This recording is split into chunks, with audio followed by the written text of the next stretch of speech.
Mommy, this kid's from Providence and he's on TV. Godzilla is so fire. Yeah.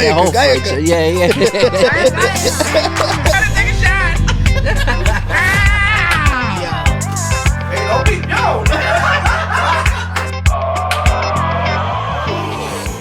Yo, welcome back to another episode of the E&A Pod. We have the distinct pleasure of having in the building Ray in the building with us. The man, the myth, the legend. What's going on? How you doing today, Ray? For most people that don't know Ray, he's a therapist. Yep. Tell them a little bit about what you do, man. Tell them a little about yourself. Sure. So I'm a licensed psychotherapist, and a lot of people are like, what the heck is a licensed psychotherapist? It basically just means that I'm a licensed mental health therapist. What's the difference between a therapist and a licensed one? I can do sessions and contact billing, contact insurances directly. I don't have to go through like a third party or anything like that. So basically, the state of Rhode Island recognizes me as someone that knows what he's talking about, and I can kind of bill directly. Okay. Yeah, you mentioned before you don't do prescriptions, Right? but you can. So I don't actually prescribe anything, but I do diagnose. Gotcha. And you're from Rhode Island, born and raised? Born and raised in East Providence, Rhode Island. Yep. And what made you get into therapy? So there was 3 different things. The first thing was The Sopranos. It was one of those shows that I had to sneak into the living room to watch while my father was watching it. And so, like, depending on how he was feeling, he'd just let me, like, creep in the room and watch it with him. And I was always intrigued by, like, this big, tough Italian guy. And whenever he saw his therapist, he would get, like, emotional and outraged and sometimes cry. And I just felt like it was cool seeing a different side of someone, and the therapist got to bring that out of him. The second thing was psychology in high school. Was the only class that I took that I felt like I could apply what I learned that day into everyday life right when I left that classroom. I don't think in any of the other classes kind of give you that sense of urgency or that practicality. Yeah, it's very practical. So you can apply it right away. That's why I loved psychology. And the third thing was my uncle. He's a psychiatrist, and I did my senior project on that. And I got to actually sit in on like a session with him and a client. And so it was kind of just like that ecosystem, and fell in love with it as early as high school. Damn. That's what's up. That is crazy. Have you ever gone to therapy yourself? So I have, and there's like an asterisk mark. So I would see a therapist weekly, once a week. Half of it was gauged towards my actual requirements when I was fulfilling to become licensed, and the other half was me kind of letting off steam and just letting her know like what was going on in my life at the time. So that's why I kind of say like half and half. Gotcha. Okay. And did it help? Would you say it was definitely advantageous? Yeah, I mean, you know what's interesting? It's like whenever you have anything built up, the minute you release it, you feel better. Like it doesn't even matter what it is. Right? Yeah. And so like therapy is that one time every other week or every week or once a month that you can kind of do so freely without judgment, and, you know, get some educated, you know, suggestions and ideas back. Yeah. This is why I don't understand why people have so much stigma surrounding like finding someone to get help and you know, that whole thing. What are your thoughts on that? Have you ever run into situations where people were just like really standoffish and don't really want help? Or Yeah, so I think healthcare in general, right? Like, let's think about it.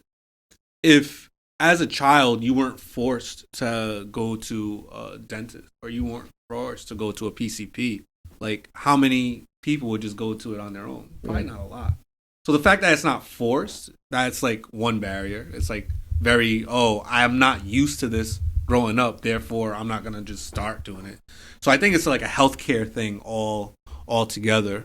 The second thing is just the perspective of therapy being women dominated, you know, Caucasian dominated, some old therapists that, you know, you're going to go into a carpet filled room with like gray walls, and it's just dark, and it's just like, you know, it's just not it. I'm proud to say that, like, you know, me and a bunch of other therapists are kind of leading the pack of just like modernizing the whole system. I love that.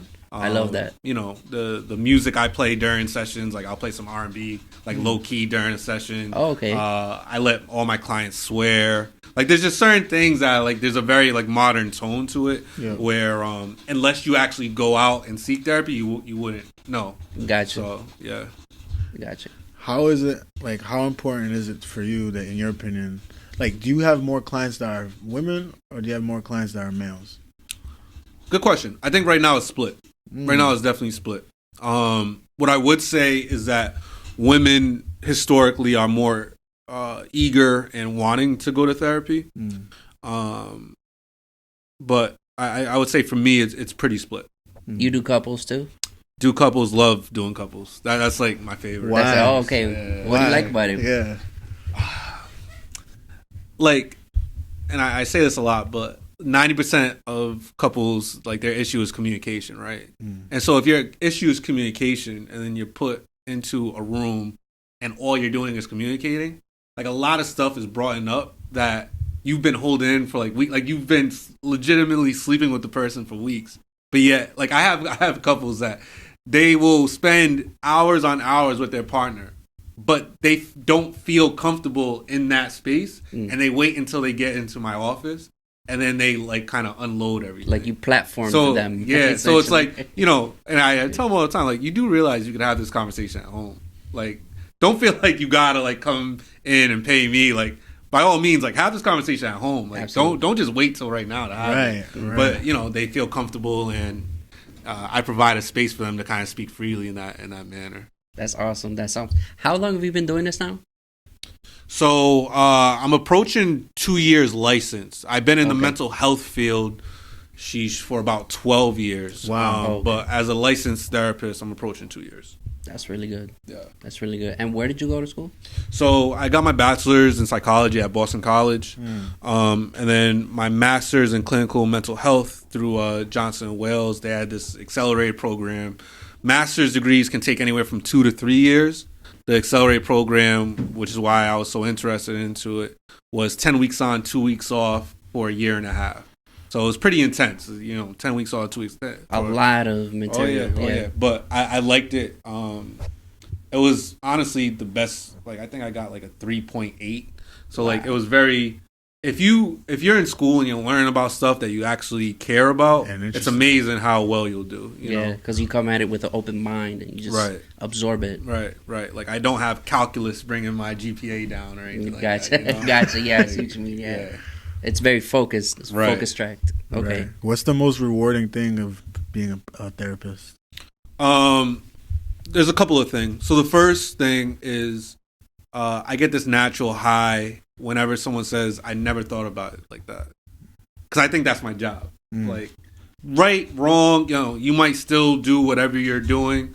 But as long as I can kind of provide a different perspective or a different way of looking at it, and you're like, wow, like, I didn't see it from that angle. I feel like, you know, that's part of my job there. The second thing is just seeing actual results. I'm very results driven. During my intake process, I let everyone know that they will be getting homework between sessions. I'm not one of those therapists that someone comes in, talks for 45 minutes. I'm like, okay, like, see you next week. Like, it's very conversational. It's very like, okay, we said that you were going to do X, Y, and Z. Like, how did that go? Did it not go well? Did it go well? Right. And I'm very solution focused as well. Oh, okay. You know, obviously, I do have some clients that go there and they just want to talk about their week, and I'm glad I could provide that for them. But, like, my real niche is, like, getting some results.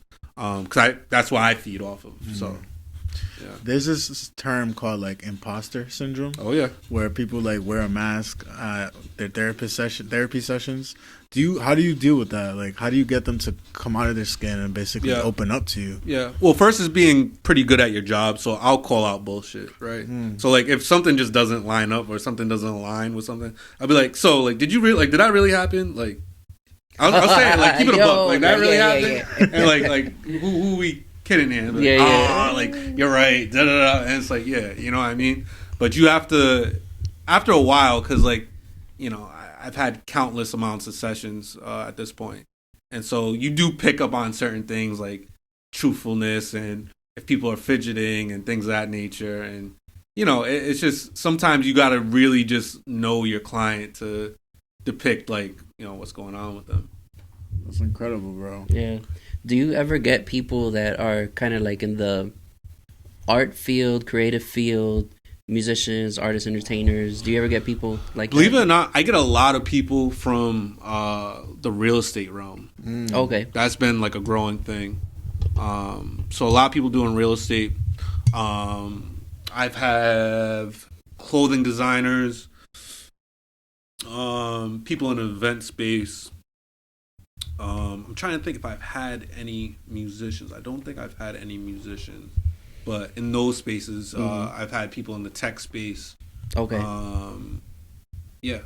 High stress level, fast paced. That's kind of like tech, right? Like IT nowadays. I feel like a lot of the demographic, a lot of the people that watch our shows are creatives, are musicians, and they tend to, you guys know, y'all tend to procrastinate. We're going to talk about that a little bit.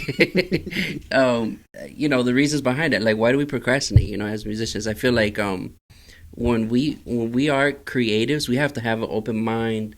We have to constantly seek inspiration from different things. And I think it's really important for people to have a balance. You know what I mean? What can you tell? What kind of advice would you give people that are kind of like in the entertainment or art field that kind of they don't have a 9-to-5 job? You know what I mean? So it's really stressful going from gig to gig, doing gig work. Sure. You know what I mean? Sure. I would first ask them why they don't have a 9-to-5, right? I think there's this like ideology with a lot of people that if I have a 9-to-5, I have to work for somebody, right? Or somebody's my boss, and that very much is true. But if you look at it under, and like I said, this is why I get kicked off. But if you look at it under the pretense of like the money that you receive from that job actually works for you in your music career, who's the boss then?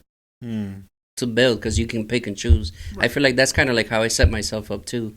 Eventually, I'll get to a place where I can quit my job and do it full time. Yeah. But it's like, I'm using this job to pay for my studio session. Exactly. Mm-hmm. So it's just how you like actually think about it and how you actually interpret like what you're doing, right? Yeah. And that's with like anything, right? And so we talked earlier before about me working at Bradley for 5 years and stuff like that, and I had to deal with kids spitting on my face and like all the crazy stuff, right? And if I didn't have a future goal or a reason why I was going through that, then I wouldn't have lasted. But in my head, I'm like, no, like this is the step before this next step. And as long as there's a next step, you'll find like comfort and you'll find kind of, because another reason, I'll be a buck here, like a lot of that's ego too. A whole lot I like of that that's you ego. said that. Yeah. Because like a lot of people think they're too good to work that job. You're right. So it's like, you got to check your ego at the door too. Yeah. Very true. Very, very true. Where do you think procrastination tends to come from? The thought that there's always a tomorrow. So you keep putting it off. Yeah. Wow. I'll do that Mind tomorrow. blown. Yeah. Yo, like that's so like true. today, I love the saying that today was yesterday's tomorrow. It's a mix between that and people not feeling the burn of what procrastination is doing to them. Like a lot of people think that being stagnant means like it's like a middle ground. So like I don't go up, I don't go down, so that means I'm here. But in reality, like if you're not growing, then you're dying. And I hate to be that like whatever, but if you're not growing, you're dying. Like we see everything that's happening in the world, whether it be like home prices, egg prices, right? Like everything's going up. So if you're just staying, like if you've been earning the same income for the last 10 years, you've been doing like all these things for the last 10 years the same way, you're actually like going down tremendously. And so no one views it like that, so they keep on doing what they're doing. But that is the case. That is the case. And so procrastination, one, it's like how bad you want something is not there's nothing vocal about it. It's actually through action. And so what I like to do a lot is I like to ask people, I'm like, oh, are you thankful for life, right? And they would say, oh yeah, of course I'm thankful. Da-da-da. what have you done in the last month to prove on the day-to-day basis that you're thankful for life? Mm-hmm. And if you can't answer that question, then it's like, are you really thankful, or are you just saying that you're thankful? Mm-hmm. There's a difference. So, like, do you really want to achieve that thing, or are you just saying it? Because someone that does want to achieve that, what does that look like? And do you look like that somebody? Mm. You have to answer those questions. Mm-hmm. And a lot of times, too, like, where we want to be and our goals and stuff like that, we keep it to ourselves to the point where if we don't meet certain expectations or if we don't meet the goal, we only know about it. So it's not that, like, serious because we're just letting ourselves down. Little do we know that letting ourselves down is the number one person who we can't be letting down. And so, like, on the outside, no, there's no embarrassment on the outside. But on the inside, we're telling ourselves that it's okay to not meet standard. It's okay to not meet standard. It's okay to not meet standard. And, like, after a while, that voice becomes the biggest voice in your head. Mm. And so that's... Yeah, you got to keep that in check. Yeah. Especially if you're goal-oriented and you have a vision, fleshed out for what you want to do, where you want to end up. And I would even go a little bit deeper in saying that people lie if they say that they don't have some sort of bigger vision for themselves. Mm. It's just whether you want to put in the work and achieve it. I doubt anyone can honestly say, hey, where I'm at right now, like, I'm cool with, like, just being here for the rest of my life. Mm. If they're being honest with themselves. Very true. Yeah. What are some challenges that you faced when you practice therapy? Some challenges. So it's interesting that you say that. So I recently started doing something off the books, and it's personal development coaching, right? And the reason why, like, I really started it was because I noticed that there was some gaps with the therapy and the insurance system. And so the gaps were, one, there's not consistent support. And so you work in insurance and things like that, you know that, like, I can't talk to a client every single day and build that. Mm. Right? They would cut it off. They would say, yo, like, there's too many checks, like, what are you doing? Right? Yet there's some people out there that they need, just a 5-minute text, just a 10-minute call. Like, hey, like, I'm feeling down right now. Like, what's up? Like, you know what I mean? Like, they need that. Not only do they need that, if you get supported on the day-to-day basis versus supported once every 2, once every 3 weeks, at the end of the month, who's going to end up in a better situation? It's really a logical thing here. Mm-hmm. It's just insurance would never pay for it. Mm. So what I do is I have, like, a bundle package that individuals pay up front, cash. And I basically, we have one weekly, like, video session, but then there's constant support throughout the day. Okay. And it helps. So it's basically, it's like not billable. Right. Okay. Yeah. It's cash up front. And that's another thing. So something that I actually brought, I was invited to, like, one of these, like, mental health board things, and they asked my opinion on, like, what should be implemented. And I was like, I don't get why we don't have some sort of, like, subscription, right? Like, I feel like if you, out of your pocket and with insurance, pay up front, you're going to be more likely, one, to go through with the actual session, right? But two, you're actually going to be more engaged during the session, right? There's certain insurances that you don't pay anything, which is fantastic. But the not so fantastic is if you don't show up and stuff like that, you don't get billed for that either. Mm. So it's like you kind of just took money out the therapist's pocket because that was an hour session that he could have booked somebody else. Exactly. Exactly. So I really like the upfront, but it's going to be cheaper approach. Gotcha. For a person that's negative, right? A negative person that's just always constantly thinking negative. Pessimist. Sure. Yeah. How can someone break that negative thought pattern? How can someone break the negative thought pattern? So first off, they have to understand, like, that they're kind of orchestrating their life in a low frequency. And then they have to ask themselves, what are they doing on a daily basis to orchestrate under that frequency? Mm. And it's so funny. Like, I'm not like a minerals or a diamond or a quartz kind of guy, but frequency is as real as it gets. And the way I explain it is, let's say, give me give me, say, what's like one of the best things that's happened to you in the last 5 years? Give it to me. My kids. Your kids. Yeah. Okay. Give me one. Give me one name. One name? Yep. Or my kids' names? Yep. Nova. Nova. Okay. So you would say when Nova was born, you were just like out off of the moon, like happy, right? Yeah. Okay. So when Nova is born, let's say you're leaving the hospital, you're walking down the street, and you see someone, they're driving, and they accidentally, their car splashes a puddle on you, right? Mm. You'd be heated a little bit, Yeah. but like Nova was just born. So like, sucks, get it, but like this is like where I'm at right now. Yeah. Now let's say like you had a cousin that just passed away, and so you're leaving the hospital because your cousin just passed away, right? That same sidewalk, and that same car does the same thing. How you respond from that is going to be completely different than that first situation. Mm. Why? Because of your frequency. Mm. So a lot of the way that we respond to things, little has to do with the actual event, more has to do with what frequency are you in before the event occurred. Mm. So we kind of take events at like face value. It's like, no, how were you before that though? And so people dealing with like negative stuff, and so I would have to like go all the way back to like what started this negative shit, Mm. right? Yeah.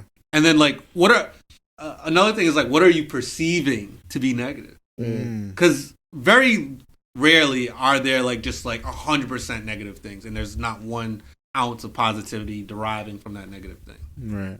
Very rarely, right? Like we were talking about COVID, like how effed up COVID was, right? But one person could say that it shined a light on mental health. Mm-hmm. So, boom. There will never be a time in life where positive and negative things aren't occurring at the same exact time. Your frequency is dependent on what you have your blinders at.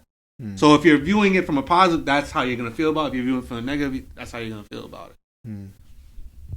Gotcha. So it's all in the mindset. Everything's mindset. Legitimately, everything is mindset. I have a family member that they went to a therapist, and they had to like find the right therapist for them because they felt like the therapist that they were seeing just wasn't helping them. You know what I mean? Sure. And do you think like everybody has like their own there's a specific therapist that's out there for me, you know, or is there like in general like there therapists that like are for everybody, you know what I mean? Like, Yeah. I know it took like a year for my family member to find a therapist, but they still went to the therapy sessions, but they were still looking for someone else. Mm-hmm. And then when they found that therapist, it's like a huge difference in like their actions and huge difference in their life. Yeah, yeah. I would say that it's interesting who people prefer.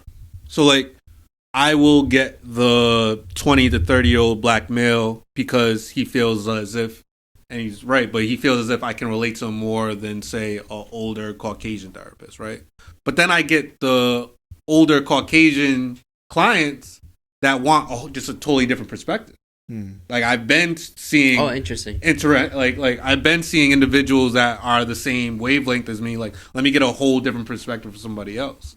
I actually just got a client who straight up told me like, yeah, like every year I switch up my therapist just because I like a fresh like perspective on things. So I think, is there a therapist for everyone? I'm sure, but I also think it's like, it's a working relationship, right? And so. Is everyone going to be perfect? No, but you should definitely first, and I always talk about this, try to get some sort of reviews or feedback, right? Like, see what their reviews are about. Go on Google, search them up. What are people saying about them? Like, if someone's like, oh my God, like, he helped me so much with, my bipolar and da-da-da, and you see a bunch of clients saying how they were bipolar and now they feel better, but you're kind of just working on your self-esteem, like, he might not be the best fit for you. You might want to gear towards someone that specializes in increasing self-esteem. So it's also you doing your homework, too. Because part of like going to all these therapists and not meeting the right one is laziness on your end for not doing your homework. I agree. I have another one. Shoot. Ready? What's some advice that you could give men in 2025 that struggle with mental health? What specifically? It could be in general, a general sense where like they struggle with depression or suicide thoughts, because you know how the suicide rates for men are extremely high, the percentages of that. Yeah, so around that, in that baseline, depression and suicide thoughts. So what I would say is, and I kind of gear a lot of my sessions towards this, is identifying who you believe would be your best self 5 years from now. So if everything worked out in a realistic situation, like what does this person look like? And you have to know like what they look like. You have to know what car they drive. You have to know what family they have. You have to know like what they like eating food. All like really like narrow that shit down, right? And then from that point on, your solo mission is to get as close to that person as possible. And now what happens is a lot of times with depression too, it's like I'm not where I want to be, nor do I see an opening or some sort of light of me getting to where I want to be. Very true. But very much what happens is they're envisioning the end goal and they're not there. The minute you reframe from I'm not at the end goal, therefore I am depressed, versus I made one step closer to that end goal, therefore I am on my way, it's a world of a difference. You just have to allow yourself to think differently in that retrospect, right? Yeah. And so like if someone goes to the gym and they're like, hey, like I don't have a 6-pack yet, what the hell? Versus like, hey, I did my one workout for the day, like which one's gonna feel better about themselves? So it's all like, one, it's actually setting up that person. 2, it's having a roadmap towards that person. 3, it's identifying small steps that like you can complete to become that person. Yeah, goal steps. Because a lot of people think that like happiness just happens. You have to earn your happiness. Right. Like a lot, like and especially in depression, it's like it's like, what did you do to feel different? If you didn't do anything to feel different, then yeah, you're gonna feel that way. Do you believe that somebody could give you happiness? Like if, say, you're married or you're in a relationship? Because I heard Will Smith say this. He was saying how I can't make someone happy in the sense of they have to already be happy, so that way we could be happy together, like on his own. You know what I mean? Do you believe like you can make, obviously, like independent from their partner? You mean? Yeah. Like, obviously, you could bring your partner joy. That's the way it should be. But, like, I think, do you believe, like, happiness has to be within first? Yeah, 100%. Or, at the very least, I'll say that needs to be priority happiness. Yeah. Like, priority happiness needs to be yourself. The reason why it needs to be yourself is because that's the one thing that you have the most control over. Right. So if I invest a lot of happiness into another person, I can't control another person. So by me saying that means I can't control my happiness. It sounds pretty stupid. So that's why, like, it's funny, and I talk about this a lot, but like even when it comes to relationships, like I'm married, right? But like me and my wife have like a clear understanding of like, if anything were to happen, of course I'd be heartbroken and all this other stuff, but like, it's important that I am happy with myself first. It's important that she's happy with herself first. Yeah. Don't put all your love on me. Right. Like, because, we're all human. Yeah. Very true. Yeah. How do you feel about medicated weed and all this? Medicinal purposes? For medicinal purposes. Does that really help? Have you found... Well, first of all, do you even suggest that to people? I know some people use it as a crutch, whereas they probably should deal with their problems rather than going to it. Well, what are your thoughts on something like that? Yeah, so I advocate for no vices. No vices. No vices, yeah. And that's absolutely everything. So for the 15th of this month, is February, so for the 15th of this month, I won't have any alcohol for the last 4 months. Oh, wow. And then weed I haven't had probably... It's been a few years. 3 or 4 years or something like that. Very good. And I would say vices are vices. And so, like, can it help? 100%. It can help. I would use it as absolute last resort, though. And that's even, like, I have this talk all the time, not just weed, like medication, period. Like, I would say use it as an absolute last resort. Because let's say if weed or medication does make you feel better, right? Like, you're depressed, you have weed or you have medication, and now you feel better. Who are you blaming / giving the credit to for feeling better? You're giving the weed or the medication. Right. What do you think that does for yourself? If like I can't, if I actually come to grips with I can't make myself happy, I have to depend on something else. In the long run, that doesn't really do anything for me. Right.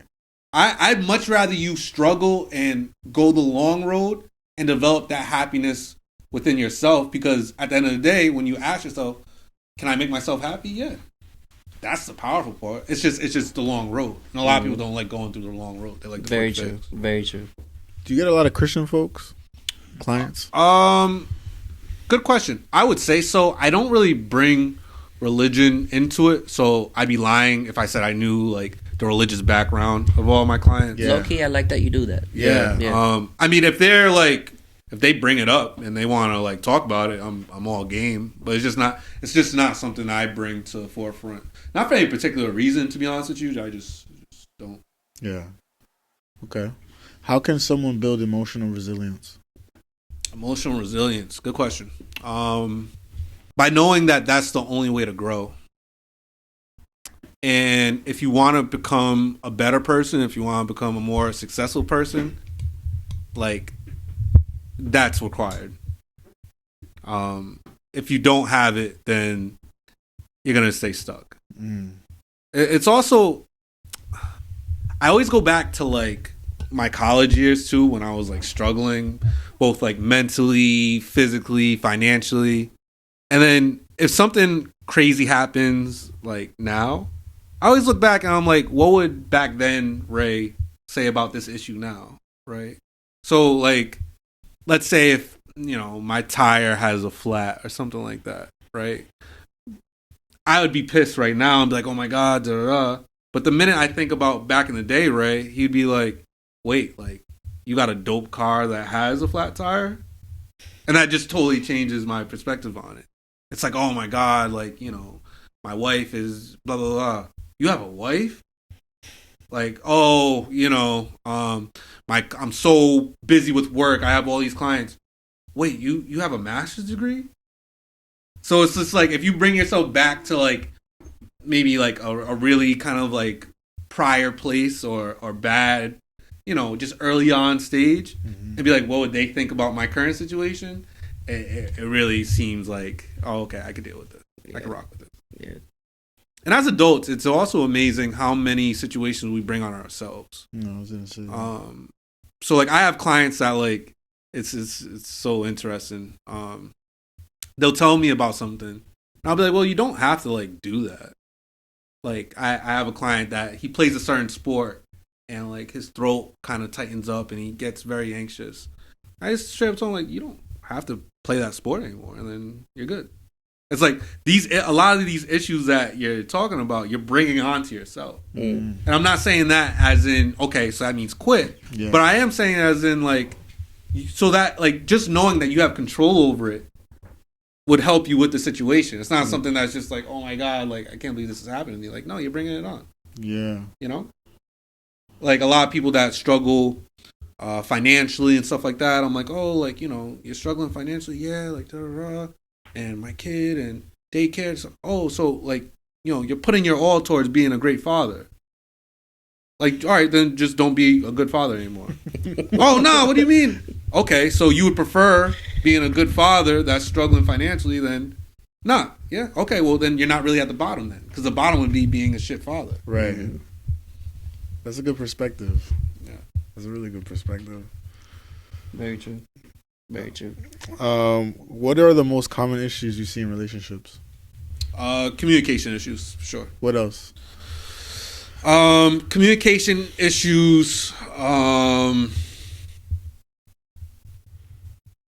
infidelity, and this is communication issues, but I feel like it deserves to have its own kind of subcategory. It's perceived roles. It's interesting how many relationships out there, like the guy and or girl, just like assume the guy should be doing something, or the girl should be doing something. And I'm like, have you talked to them about doing X, Y, and Z? No, I just feel like it should. It's like they should know. Da da da. Yeah. So then it's like lack of communication. So it's like, you know, yeah, and so you know, it's like the guy saying, "Oh, you know, I'm, you know, paying all the bills, therefore she should clean the." It's like cool. Like I'm not necessarily against that, but did you have that conversation? Yeah. Like have a conversation. And a lot of people like a lot of couples they ask me because they feel like I should know, but I don't. But they're like, how should it be? Should it be like, you know, guys and girls split 50-50? Yeah. Should they go half on the chores? Should they, you know, do all this stuff? And my answer remains the same, which is whatever you guys discuss and that works, do that. It's going to be different for everybody. Right. Like, even in my, like, relationship, like, when we first got together, like, there was certain roles that we played. Now, there's different roles, right? Like, once, you know, my twins are born, like, there's going to be more different roles. Yeah. So, like, as long as you're communicating what those roles are, then you'll be fine. Yeah. Because I feel like back in the days, the lady would stay home. Like, this is your job. You're going to clean, cook, and stay home while I'm the breadwinner. You know what I'm saying? Now, like, the whole roles are, like, different now. Like, sometimes the men stay home, and then the woman goes out and makes the bread. You know what I'm saying? And it's whatever works for them. Yeah. Right? So, like, if you're a guy that demands his wife to stay home and not work, cool, but just find a girl that rocks with that. Yeah. It would be pretty stupid to find a woman that wants to go to work every day and you're trying to, like, force a triangle into a square. Like, it's not going to work. Yeah. I agree. Very true. I agree. Do you have any events coming up or anything, like if you want to expose your social media platforms? Sure. So at Ray, RAYYYL, that's Ray with 3 Y's, L. I'm on Instagram, Twitter. I deleted my TikTok like a dummy. Me too. Like a dummy. So I don't have TikTok anymore. But I'm on those sites. Trying to think. YouTube at Ray Lambert. Your podcast is on all platforms? Yeah, so it is not on all platforms. It should be, but nah, it's just on YouTube. Okay. And it's under my name. I keep it all there. Okay. Yeah, I got about, I don't know, 500 and change subscribers. Does okay. Yeah. Okay. Looking to really like expand this year with everything. I got a couple of like public speaking gigs I'll be doing. Nice. And yeah. Definitely keep us posted on those events. Yeah, for sure. We'd like to pull up, so some support. You know what I mean? Yeah, for sure. Hell yeah. There you have it. Ray, the psychotherapist, just dropped gems, dropped knowledge on us today. This is fun. Leave in the comments any other questions. You know, maybe we can have him back on again, and then we can answer all these questions. You know what I mean? Absolutely. So this is another episode of ENA Pod. We out. We out.